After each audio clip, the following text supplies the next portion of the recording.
गौरी पुत्र गणेश भगवान जी की जय। बोलिए श्री राधा कृष्ण भगवान जी की जय। आज अश्विन मास के शुक्ल पक्ष की एकादशी तिथि है और इस एकादशी को पापांकुशा एकादशी के नाम से जाना जाता है। आज की ये एकादशी त्रिस्पर्शा एकादशी के रूप में मनाई जाएगी।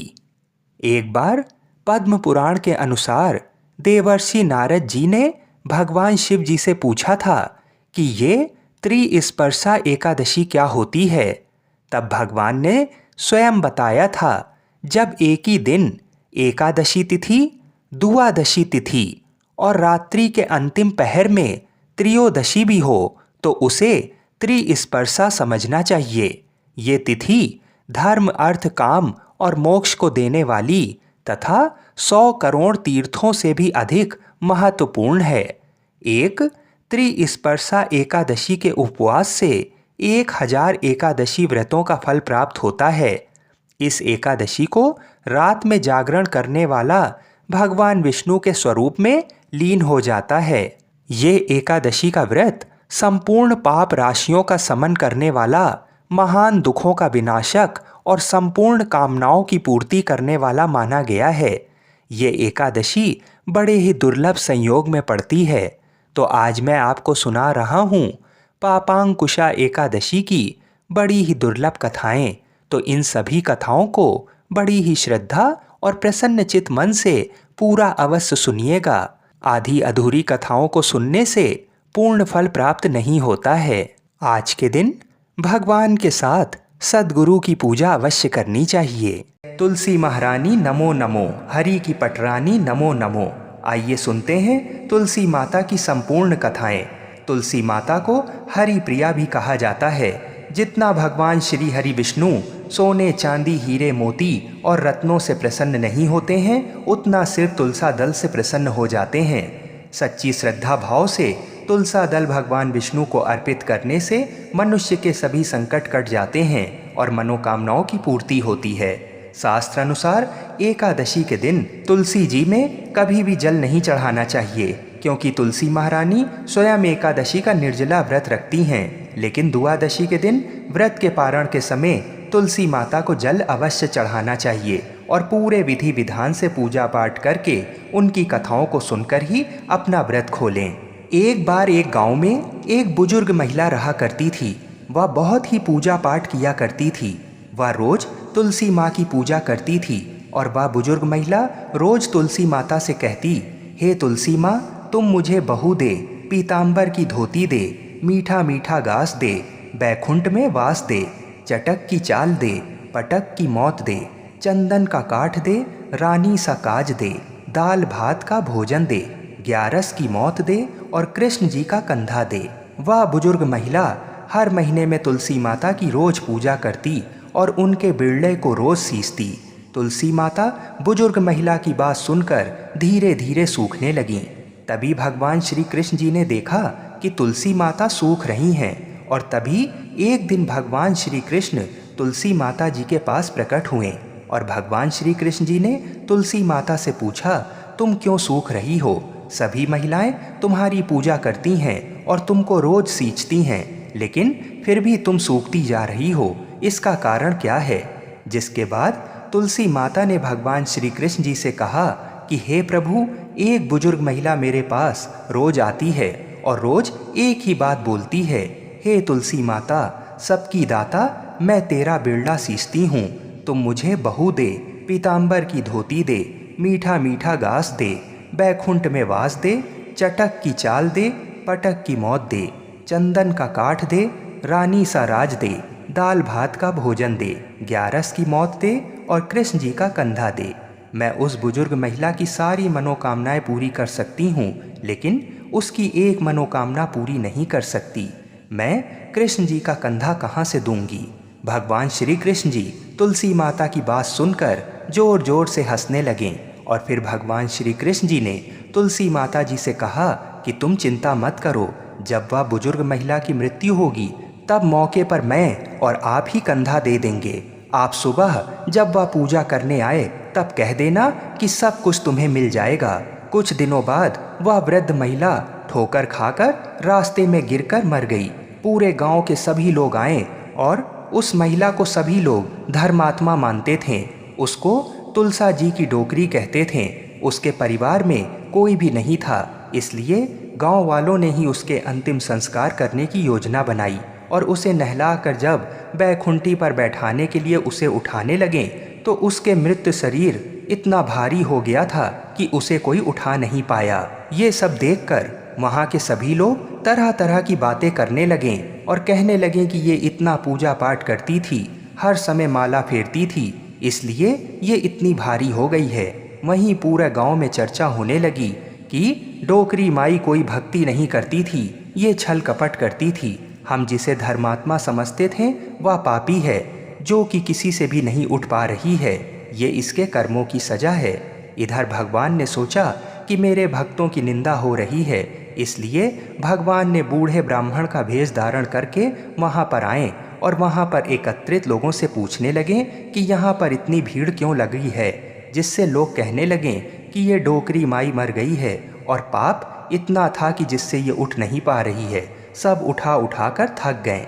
तब ब्राह्मण ने कहा कि मुझे एक बार डोकरी के कानों में कहने दो, फिर वह देखो कैसे उठती है। तो सभी लोग ने कहा कि आप भी प्रयास करके देख लीजिए। तब भगवान ने उस वृद्ध महिला के कानों में कहा कि हे डोकरी माई, देखो मैं आ गया। और जो डोकरी पूजा करते समय शब्द कहती थी वह शब्द उसके कानों में कहने लगे, तू बिरला सींचूं तेरा, मैं करूं निस्तारा मेरा। डोकरी माई बहू ले, बेटी ले, पोता ले, लड्डू ले, पीतांबर की धोती ले, गहना ले, घी का घड़ा ले, मीठा मीठा खीर और पूड़ी ले, दाल भात का भोजन ले, धन दौलत ले, बेटा पोता को काम ले, तुलसी को पता ले, मुंह में गंगा जल ले, 11 को दिन ले, चंदन को दाग ले, श्री कृष्ण जी का कंधा ले। इतना सुनते ही डोकरी हल्की हो गई। भगवान ने बोला आओ और उसको उठाओ। भगवान ने हाथ लगाया और डोकरी उठ गई। सबको बड़ा ही आश्चर्य हुआ। उसे खूब धूमधाम से ले जाया गया। भगवान उसे अपने कंधे पर ले गए। पूरे गांव में इसकी चर्चा होने लगी, जिससे उसको मुक्ति मिल गई और वह बैकुंठ में चली गई। सभी लोग देखते रह गए। सभी लोगों ने देखा कि शमशान घाट तक तो ब्राह्मण साथ ही आया था, लेकिन अब वह दिखाई नहीं दे रहा है। इससे लोगों को समझ में आ गया कि वह कोई और नहीं, स्वयं भगवान ही बूढ़े ब्राह्मण के रूप में आए थे। बोलिए श्री राधा कृष्ण भगवान की जय। बोलिए श्री तुलसी शालिग्राम जी की जय। तो आइए भगवान श्री लक्ष्मी नारायण जी के चरणों का ध्यान करते हुए इस पावन कथा को सुनते हैं। एक बार की बात है, अर्जुन ने कहा, हे जगदीश्वर, अश्विन माह के शुक्ल पक्ष की एकादशी का क्या नाम है तथा इस व्रत को करने से कौन से फलों की प्राप्ति होती है? कृपा कर ये सब विधान पूर्वक कहिए। तब भगवान श्री कृष्ण जी ने कहा, हे कुंती नंदन, अश्विन माह के शुक्ल पक्ष की एकादशी का नाम पापांकुशा है। इसका व्रत करने से सभी पाप नष्ट हो जाते हैं तथा व्रत करने वाला अक्षय पुण्य का भागी होता है। इस एकादशी के दिन इच्छित फल की प्राप्ति के लिए भगवान विष्णु का पूजन करना चाहिए। इस पूजन के द्वारा मनुष्य को स्वर्गलोक की प्राप्ति होती है। हे अर्जुन, जो मनुष्य कठिन तपस्याओं के द्वारा फल की प्राप्ति करते हैं, वह फल इस एकादशी के दिन क्षीर सागर में शेषनाग पर शयन करने वाले भगवान विष्णु को नमस्कार कर देने से मिल जाता है और मनुष्य को यम के दुख नहीं भोगने पड़ते। हे पार्थ, जो विष्णु भक्त शिव जी की निंदा करते हैं अथवा जो शिव भक्त विष्णु भगवान की निंदा करते हैं, वे नरक को जाते हैं। 1000 अश्वमेघ और 100 राजसूय यज्ञ का फल इस एकादशी के फल के 16वें भाग के बराबर भी नहीं होता। अर्थात इस एकादशी व्रत के समान संसार में अन्य कोई व्रत नहीं है। इस एकादशी के समान विश्व में पवित्र तिथि नहीं है। जो मनुष्य एकादशी व्रत नहीं करते हैं, वे सदा पापों से घिरे रहते हैं। जो मनुष्य किसी कारणवश केवल इस एकादशी का भी उपवास करता है, तो उसे यम के दर्शन नहीं होते। इस एकादशी के व्रत को करने से मनुष्य को निरोगी काया तथा सुंदर नारी और धन्य धान की प्राप्ति होती है और अंत में वह स्वर्ग को जाता है। जो मनुष्य इस एकादशी के व्रत में रात्रि जागरण करते हैं उन्हें सहज ही स्वर्ग की प्राप्ति होती है। इस एकादशी के व्रत करने वाले मनुष्यों के मातृ पक्ष के 10 पुरुष, पितृपक्ष के 10 पुरुष तथा स्त्री पक्ष के 10 पुरुष विष्णु भगवान का रूप धरकर व सुंदर आभूषणों से परिपूर्ण होकर विष्णु लोक को जाते हैं। जो मनुष्य अश्विन माह के शुक्ल पक्ष की पापांकुशा एकादशी का विधान पूर्वक उपवास करते हैं उन्हें विष्णु लोक की प्राप्ति होती है। जो मनुष्य इस एकादशी के दिन भूमि, गौ, अन्न, जल, खड़ाओं, वस्त्र, छत्र आदि का दान करते हैं उन्हें यम के दर्शन नहीं होते। दरिद्र मनुष्य को भी यथाशक्ति कुछ दान देकर कुछ पुण्य अवश्य ही अर्जित करना चाहिए। जो मनुष्य तालाब, धर्मशाला, बगीचा, प्याऊ आदि बनवाते हैं उन्हें नरक के कष्ट नहीं भोगने पड़ते।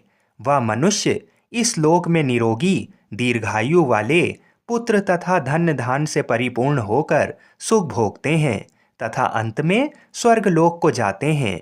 भगवान श्री हरि की कृपा से उनकी दुर्गति नहीं होती। हे अर्जुन, अब मैं तुम्हें पापांकुशा एकादशी की कथा को सुनाता हूँ। इसे ध्यानपूर्वक सुनो। प्राचीन समय में विंध्य पर्वत पर क्रोधन नाम का एक बहेलिया रहता था। वह क्रूर स्वभाव का था। उसका सारा जीवन हिंसा, लूटपाट, मदपान और गलत संगति पाप कर्मों में ही व्यतीत हुआ था।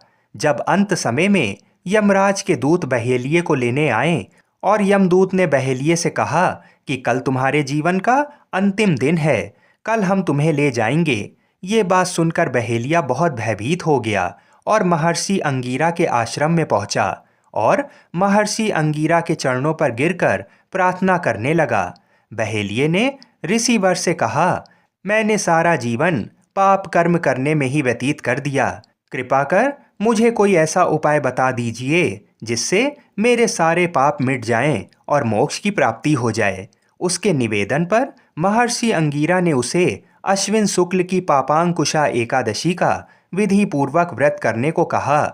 महर्षि अंगीरा के कहे अनुसार उस बहेलिये ने ये व्रत पूरी श्रद्धा से किया और किए गए सारे पापों से छुटकारा पा लिया और इस व्रत पूजन के बल से भगवान की कृपा से वह विष्णु लोक को गया।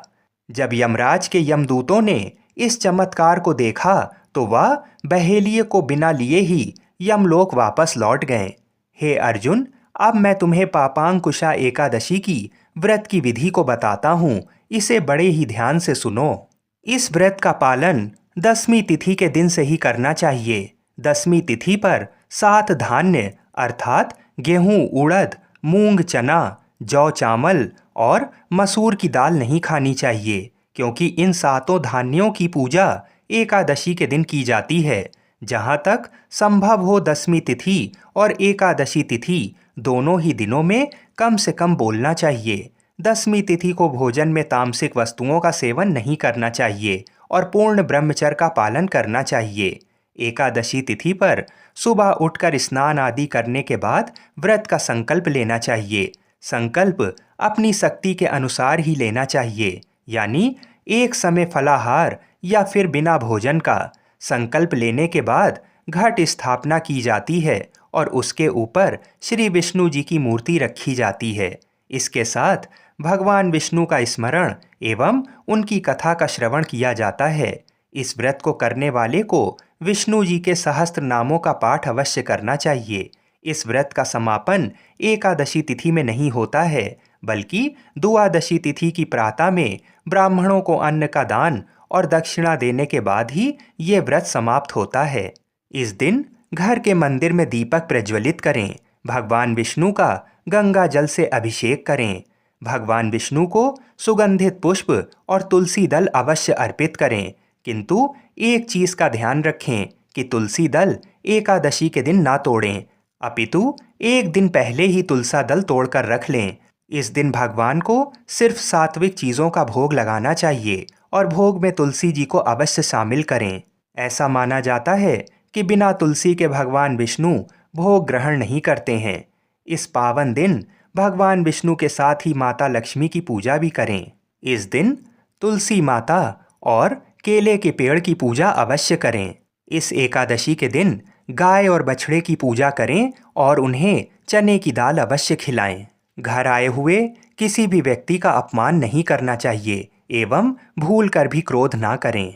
इसके बाद भगवान श्री कृष्ण जी अर्जुन से कहते हैं, यूं तो भगवान विष्णु का ध्यान स्मरण किसी भी रूप में सुखदायक और पाप नाशक है, परंतु एकादशी के दिन प्रभु का स्मरण कीर्तन सभी कलेशों व पापों का शमन कर देता है।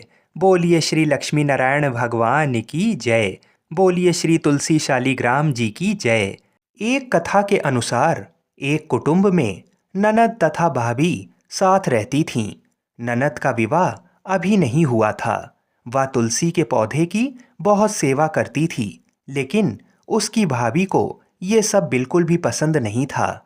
जब कभी उसकी भाभी को अत्यधिक क्रोध आता, तब वह उसे ताना देते हुए कहती कि जब तुम्हारा विवाह होगा तो मैं तुलसी ही बारातियों को खाने को दूंगी और तुम्हारे दहेज में भी तुलसी ही दूंगी।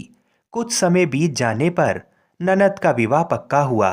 विवाह के दिन भाभी ने अपनी कथनी के अनुसार बारातियों के सामने तुलसी का गमला फोड़ दिया और खाने के लिए कहा। तुलसी की कृपा से वह फूटा हुआ गमला अनेकों स्वादिष्ट पकवानों में बदल गया। भाभी ने गहनों के नाम पर तुलसी की मंजरी से बने गहने पहना दिए। वह भी सुंदर सोने जवाहरात में बदल गए। भाभी ने वस्त्रों के स्थान पर तुलसी का जनेऊ रख दिया। वह रेशमी तथा सुंदर वस्त्रों में बदल गया। नंद की ससुराल में उसके दहेज की बहुत प्रशंसा की गई। ये बात भाभी के कानों तक भी पहुंची। उसे बड़ा ही आश्चर्य हुआ। उसे अब तुलसी माता की पूजा का महत्व समझ आया। भाभी की एक लड़की थी।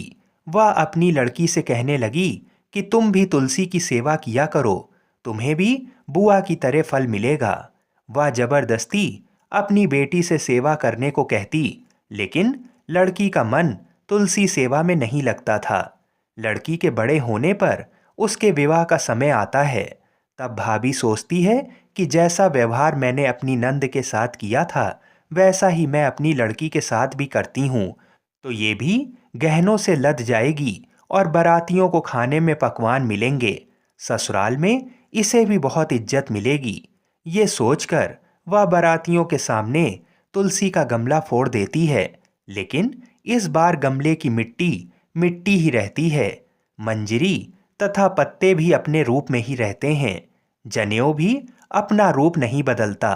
सभी लोगों तथा बारातियों द्वारा भाभी की बुराई की जाती है। लड़की के ससुराल वाले भी लड़की की बुराई करते हैं। भाभी कभी ननद को नहीं बुलाती थी।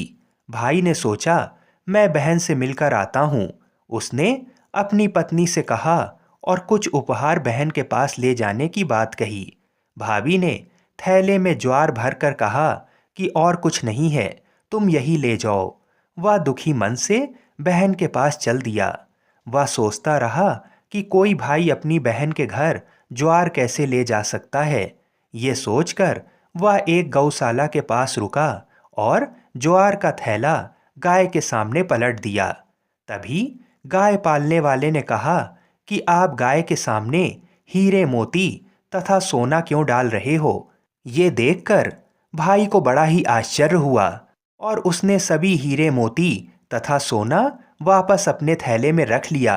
भाई ने सारी बात अपनी बहन को बताई और बड़ी खुशी खुशी उसने सारे हीरे मोती और जेवर अपनी बहन को दिए। दोनों भाई बहन एक दूसरे को देखकर अत्यंत प्रसन्न हुए। जैसी कृपा माता तुलसी ने नंद पर की, ऐसी ही कृपा सभी पे करना। बोलिए श्री तुलसी शालीग्राम जी की जय। बोलिए श्री लक्ष्मी नारायण भगवान की जय। आइए दूसरी कथा को सुनते हैं। इस कथा को पूरा सुनने से सभी मनोकामनाएं पूर्ण हो जाती हैं। सावर्णी मुनि की पुत्री तुलसी अपूर्व सुंदरी थीं। उनकी इच्छा थी कि उनका विवाह भगवान नारायण के साथ हो। इसके लिए उन्होंने नारायण पर्वत की घाटी में स्थित बद्री वन में घोर तपस्या की।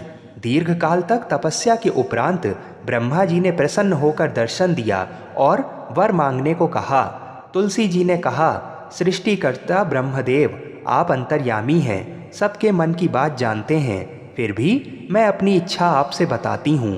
मैं चाहती हूँ कि भगवान श्री नारायण मुझे पति रूप में मिलें। ब्रह्मा जी ने कहा, तुम्हारा अभीष्ट तुम्हें अवश्य मिलेगा। अपने पूर्व जन्म में किसी अपराध के कारण तुम्हें श्राप मिला है। इसी प्रकार भगवान श्री नारायण के एक पार्षद को भी दानव कुल में जन्म लेने का श्राप मिला है। दानव कुल में जन्म लेने के बाद भी उसमें नारायण का अंश विद्यमान रहेगा। इसलिए इस जन्म में पूर्व जन्म के पाप के शमन के लिए संपूर्ण नारायण तो नहीं मिलेंगे, लेकिन नारायण के अंश से युक्त दानव कुल जन्मे उस शापग्रस्त पार्षद से तुम्हारा विवाह होगा। शाप मुक्त होने पर भगवान श्री नारायण सदा सर्वदा के लिए तुम्हारे पति हो जाएंगे। तुलसी ने ब्रह्मा के इस वर को स्वीकार किया, क्योंकि मानव कुल में जन्म के कारण उस मायावी भोग को तो भोगना ही था। तुलसी बद्री वन में ही रहने लगी। नारायण का वह पार्षद दानव कुल में जलंधर के नाम से पैदा हुआ था। कुछ दिनों बाद वह भ्रमण करता हुआ बद्री वन में आया। यहाँ तुलसी को देखते ही वह उस पर मंत्रमुग्ध हो गया। तुलसी के सामने उसने अपने विवाह का प्रस्ताव रखा। इतने में ही वहाँ ब्रह्मा जी आ गए और तुलसी से कहा, तुलसी, जलंधर को देखो, कैसा देवोपम उसका स्वरूप है। दानव कुल में जन्म लेने के बाद भी लगता है जैसे इसके शरीर में नारायण का वास हो। तुम प्रस्ताव को सहर्ष स्वीकार कर लो। तुलसी को भी लगा कि उसकी तपस्या पूर्ण हुई, उसे इच्छित फल मिला है। जलंधर के साथ उसका गंधर्व विवाह हो गया और वह जलंधर के साथ उसके महल में पत्नी बनकर आ गई। जलंधर ने अपनी परम सुंदरी सती साध्वी पत्नी तुलसी के साथ बहुत दिनों तक राज्य किया। उसने अपने राज्य का इतना विस्तार किया कि देवलोक तक उसके अधिकार में आ गया। स्वर्ग का सुख भोगने वाले देवताओं की दशा भिखारियों जैसी हो गई। जलंधर किसी को कष्ट नहीं देता था, पर अधिकार और राज्य छिन जाने से सारे देवता मिलकर ब्रह्मा, विष्णु और शिव जी की सभा में गए तथा अपनी विपत्ति सुनाई। ब्रह्मा जी ने कहा, तुलसी परम साध्वी हैं, उसका विवाह जलंधर से मैंने ही कराया था। जलंधर को तब तक नहीं हराया या मारा जा सकता जब तक तुलसी को ना छला जाए। विष्णु जी ने कहा, जलंधर पूर्व जन्म में मेरा पार्षद था। श्राप के कारण उसे दैत्य कुल में जन्म लेना पड़ा। इस जन्म में भी मेरा अंश उसमें व्याप्त है।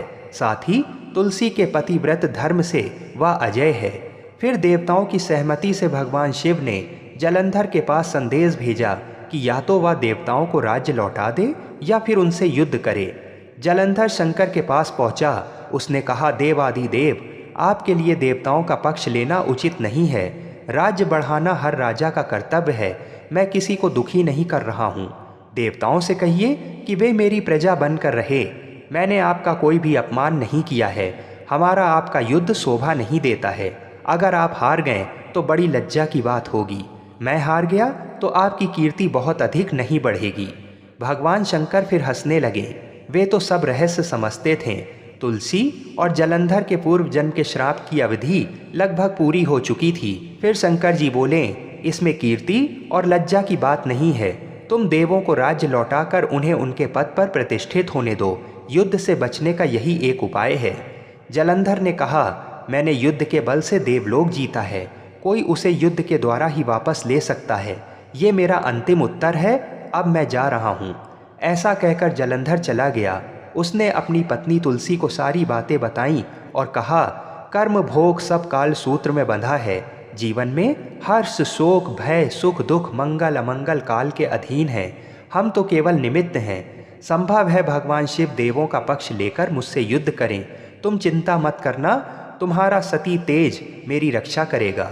दूसरे दिन भगवान शंकर के नेतृत्व में देवताओं ने युद्ध छेड़ दिया। जलंधर ने भीषण बाणों की वर्षा कर उनका वेग रोका। उसके प्रहार से देवता डगमगाने लगे। उसने दानवी शक्ति का प्रयोग कर मायावी युद्ध आरंभ किया।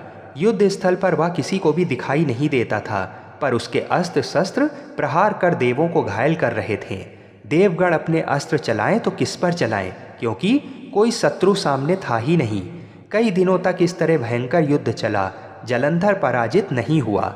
तब शिव जी ने विष्णु से कहा, विष्णु, कुछ तो उपाय करो, अन्यथा मेरा तो सारा यश मिट्टी में मिल जाएगा। विष्णु जी ने सोचा, बल से तो जलंधर को हराया नहीं जा सकता, इसलिए छल का सहारा लेना ही पड़ेगा। उन्होंने तुरंत अपना स्वरूप जलंधर जैसा बनाया और अस्त्र शस्त्र से सुसज्जित हो तुलसी जी के पास पहुंच गए। बोले, प्रिय, मैं युद्ध जीत गया। सारे देवता भगवान शंकर समेत हार गए। इस खुशी में आओ मैं तुम्हें अपने अंग से लगा लूं। पति को प्रत्यक्ष खड़ा देख तथा विजय का समाचार सुन वह दौड़कर मायावी जलंधर के गले से लिपट गई। इस प्रकार पति पत्नी दोनों ने आलिंगन हो खूब खुशी मनाई। पर पुरुष के साथ इस प्रकार के व्यवहार से उसका सती तेज नष्ट हो गया। उसका सती तेज जो जलंधर की कवच के रूप में रक्षा कर रहा था वह कवच नष्ट हो गया। जलंधर शक्तिहीन हो गया। ये जानते ही भगवान शंकर ने अपने त्रिशूल से प्रहार किया। त्रिशूल के लगते ही जलंधर जलकर भस्म हो गया। जलंधर के मरने को जानकर विष्णु अपने असली रूप में आ गए। सामने अपने पति जलंधर के स्थान पर भगवान विष्णु को खड़ा देख तुलसी बहुत विस्मित हुई। उसको पता लग गया कि स्वयं नारायण ने उसके साथ छल किया है। क्रोध में आकर तुलसी जी ने श्राप दिया, एक सती स्त्री का सतीत्व भंग करने के अपराध में तुम हृदयहीन पत्थर हो जाओ। विष्णु जी ने तुलसी के श्राप को सिरोधार्य कर कहा, देवी तुम्हारे तथा जलंधर के कल्याण के लिए मुझे ऐसा करना पड़ा। तुम दोनों को श्राप मुक्त करना था। तुम भी अब अपना शरीर त्याग कर तुलसी बिरवा के रूप में जन्म लोगी और मेरी पूजा तुलसी दल से होगी।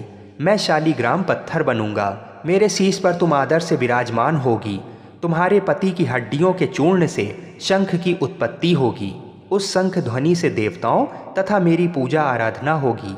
जहाँ शंख ध्वनि होगी वहाँ मंगलमय मैं विराजमान रहूँगा।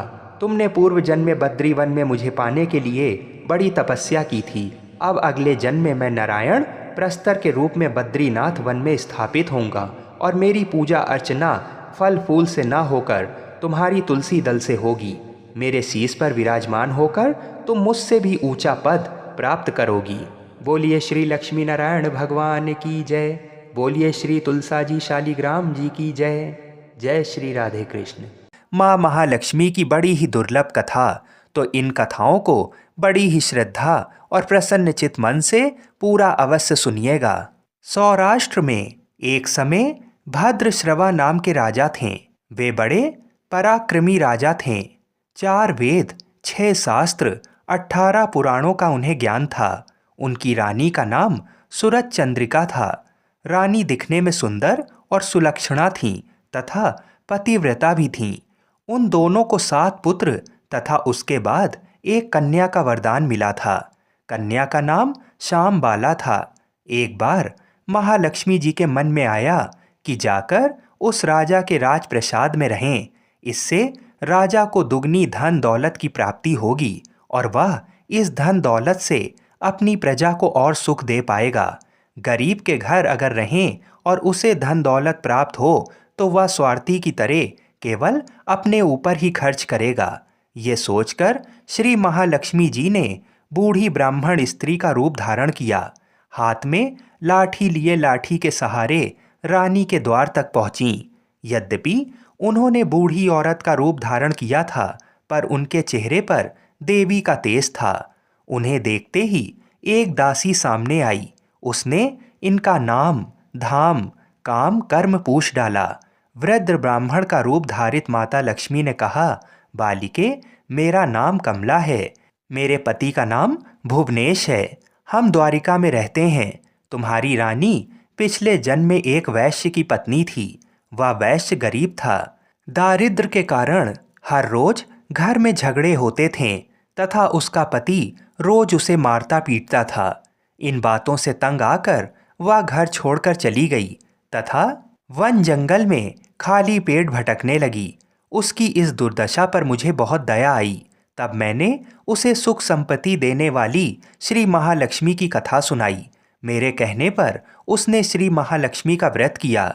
श्री महालक्ष्मी प्रसन्न हुई। उसकी गरीबी दूर हो गई। उसका घर संसार दौलत संतति संपत्ति से भर गया। बाद में पति पत्नी दोनों परलोक सिधारे। लक्ष्मी जी का व्रत करने के कारण वे लक्ष्मी लोक में रहें। उन्होंने जितने साल महालक्ष्मी का व्रत किया उतने हजारों साल उन्हें सुख भोग मिला। इस जन्म में उसका जन्म राजघराने में हुआ है, परंतु वह श्री महालक्ष्मी का व्रत करना भूल गई है। उसे ये याद दिलाने के लिए मैं यहाँ आई हूँ। बुढ़िया की बातें सुनकर दासी ने उन्हें प्रणाम किया तथा श्री महालक्ष्मी का व्रत किस तरह किया जाए ये सभी बातें बुढ़िया रूप धारण किए श्री महालक्ष्मी माता ने दासी को बताईं। इसके बाद वह दासी माता को प्रणाम कर रानी को बताने अंदर चली गई। राज वैभव में रहते हुए रानी को अपने ऐश्वर्य का बहुत घमंड हुआ था। संपत्ति तथा अधिकार की वजह से वह उन्मत्त हो गई थी। दासी द्वारा बताई गई बुढ़िया की बातें सुनकर वह आग बबूला होकर राजद्वार पर आकर बुढ़िया रूपी श्री महालक्ष्मी पर बरस पड़ी। उसे ये मालूम नहीं था कि श्री महालक्ष्मी बुढ़िया का रूप धारण किए द्वार तक आई हैं, परंतु रानी का इस कदर रुख बर्ताव तथा अपना अनादर देखकर माता ने वहां ठहरना ठीक नहीं समझा। वे वहां से चल पड़ीं। राह में उन्हें राजकुमारी श्यामबाला मिली। उन्होंने श्यामबाला को सारी बात बताई। श्यामबाला ने अपनी ओर से श्री महालक्ष्मी माता से क्षमा मांगी। माता को उस पर दया आ गई। उन्होंने श्यामबाला को श्री महालक्ष्मी व्रत के बारे में बताया।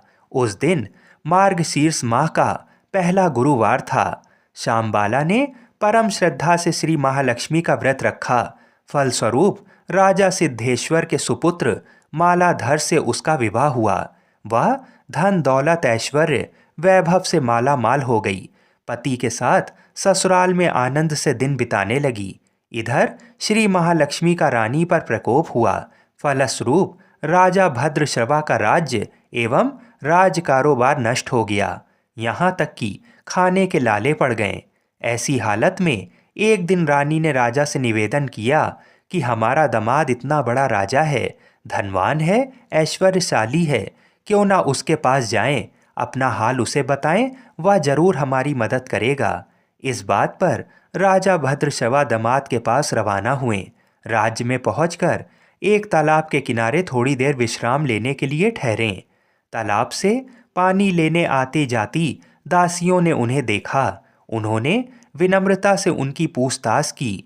जब उन्हें ये मालूम हुआ कि वे रानी श्यामबाला के पिता हैं, तो दौड़ते हुए जाकर उन्होंने रानी को सारी बातें बताईं। रानी ने दासी के हाथ राज परिधान भेजकर बड़े ठाठ से उनका स्वागत तथा आदर सत्कार किया, खान पान करवाया। जब वे लौटने लगें तो सोने की मोहरों से भरा घड़ा दिया।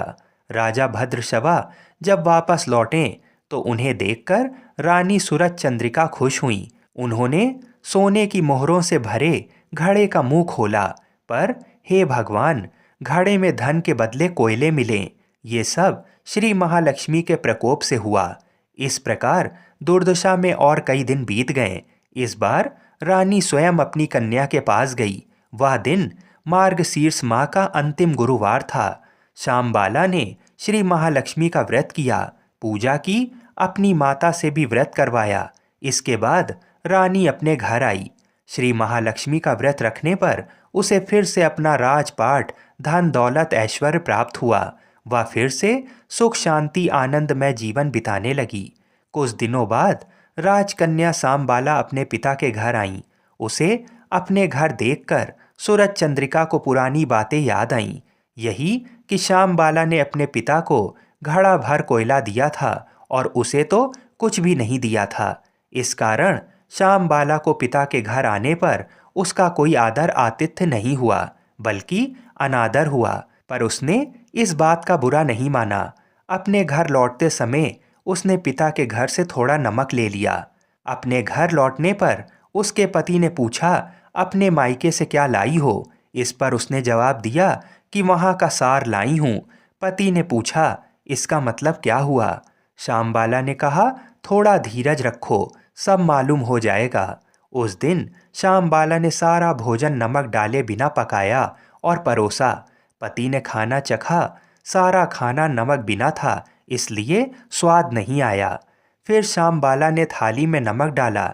इससे सारा भोजन स्वादिष्ट लगने लगा। तब श्यामबाला ने पति से कहा, यही है वह मायके से लाया हुआ सार। पति को उसकी बात सही लगी। फिर वह दोनों हंसी मजाक करते हुए भोजन करने लगे। कहा गया है कि इस तरह जो कोई श्रद्धा भाव से श्री महालक्ष्मी की पूजा करेगा, उसे माता की कृपा अवश्य प्राप्त होती है। सुख संपत्ति शांति प्राप्त होती है। सभी मनोकामनाएं पूरी होती हैं। परंतु ये सब प्राप्त होने पर भी माता की पूजा को भूलना नहीं चाहिए। हर गुरुवार को व्रत पाठ अवश्य करना चाहिए। इस तरह श्री महालक्ष्मी की महिमा भक्तों की मनोकामना पूरी करती है। बोलिए श्री लक्ष्मी नारायण भगवान की जय।